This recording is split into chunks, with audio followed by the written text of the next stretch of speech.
Hello everyone, my name's Ali A. Welcome to episode 2 of Ali A's Ospreys. If you've missed episode 1, where have you been? Check it out, there's an annotation on screen now so you can go and watch it if you want to see that one. Before you watch this one, basically it's just me going for the Osprey Gunner in Modern Warfare 3, the highest kill streak in the game, giving you guys some tips and tricks as I go along. And you'll see at the beginning of the map I almost ran off to the right and then came back to this little spot here. I do love Village, and I've got a few gameplays saved up for Village here, and that spot is just amazing. It works every time. Now normally I would just sprint around this corner and wouldn't care too much about whether or not there's an enemy behind there, but because the game's, you know, it's kicked off a little bit, I spent a bit of time shooting enemies on top of the rock face at the beginning. I thought I'd be careful when I came around that corner, otherwise you don't know who's there, and it paid off for sure. It helped me out loads and loads. At the beginning I actually had my class on screen for this gameplay, so you guys can use it yourself if you wish, and I'll explain while I'm using stuff like extended mags right now, because extended mags is amazing and I love the Scar so much. I reckon the Scar is probably my favourite gun in the game at the moment. To be honest, it's always changing, but I really like the Scar. I can't say enough good things about it. With extended mags, however, it just becomes an even bigger monster. It works best in probably ground war extended mags because you come up against many groups of enemies, and I'm actually in normal team deathmatch right now, and it still helps loads, because if you're going on a massive kill streak like you'll need to do when you're going for the Osprey Gunner, there's going to be gunfights leading up to that kill streak where you're coming up against one or two enemies grouped together, and if you shoot one of them and suddenly find you have no ammo left, you're going to lose the gunfight to the second person. There's no hope in that going well at all. But with extended mags, you've got that chance to take on both of them. Can really help you out, and even if you're just shooting at one person and, you know, it's taking a little bit too many shots for your liking, it still means you're not having to reload quite as quickly, and you've got more ammunition just to empty into them, really. And as I pick up here the Type 95 with holographic, it does remind me of Modern Warfare 2 a little bit, because this gun is very similar to the FAMAS in Modern Warfare 2, and I really like the holographic on the FAMAS. So just a little off tip there: if you have the Type 95 and you have a holographic unlocked, definitely recommend it over the red dot. That's just a personal opinion, but it could help you a lot. Now I'll go through my kill streaks here.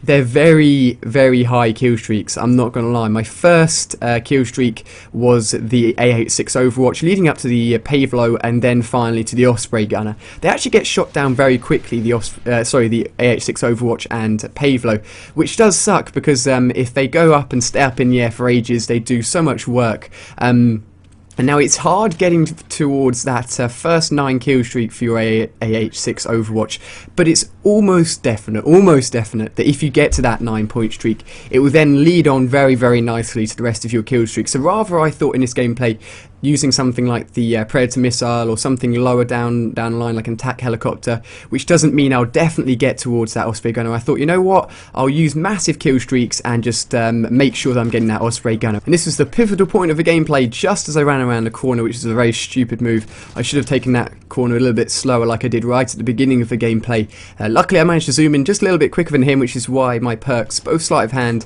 and Quick Draw Pro, come into play here and really help me out. It's very much an offensive setup. I should, you know, normally anyway, you should be using something like Scavenger if you're going for something like the Osprey Gunner, because it's such a large kill streak to go on. But I just love the ability to, you know, reload really quickly, zoom in really quickly, and make sure that I'm winning those gunfights, and I don't have to worry too much about being picked off or going into a head-on-head situation and finding myself outgunned just because of the perks that the enemy's using. And here I knew that there's a spawn point just there, and I've gotten a few points in this area already, and I didn't want to run around that corner, and I found this little spot under the doorway here, and it actually works perfectly. And as my ammo depletes from my ACR, it switched automatically to the Type 95 for me, which is very nice. And probably you're wondering what gun streak I was on. I believe, I did count it earlier, I believe it was about a 19-point streak or 19 gun streak with my gun. So if the guy hadn't spawned behind me and shot me in the back, I maybe could have continued that and gone on for an assault mode, which would have been awesome. But here it is, calling in the Osprey Gunner. One annoying thing about the Osprey Gunner is you see me place down the 4 care packages that I'll drop in a second,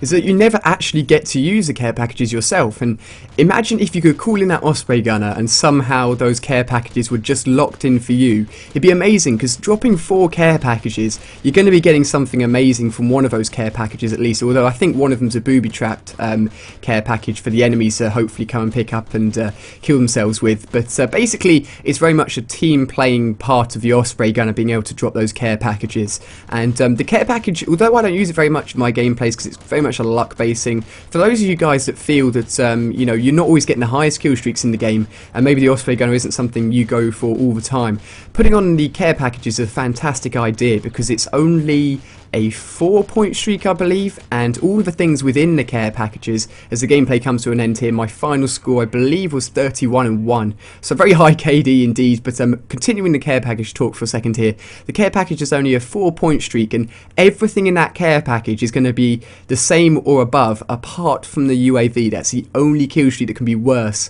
than the care package itself. So the care package is a very good thing to go for. If you think the Osprey Gunner isn't the best thing in the world for you guys to be aiming for, then that's a choice you guys can make. But if you've enjoyed episode 2, spend just a second clicking the like button. We got loads in episode 1 and I really appreciate it. Check out the brand new and introduced extra prestiges to Modern Warfare 3. That'll be a link on the screen right now for you guys to check out if you haven't seen it already, and you can check out another video on screen as well. I really hope you enjoyed this, guys. Got more survival gameplay, hopefully more live commentaries and all of that good stuff coming very shortly. So cheers for watching, and I'll see you in my next video.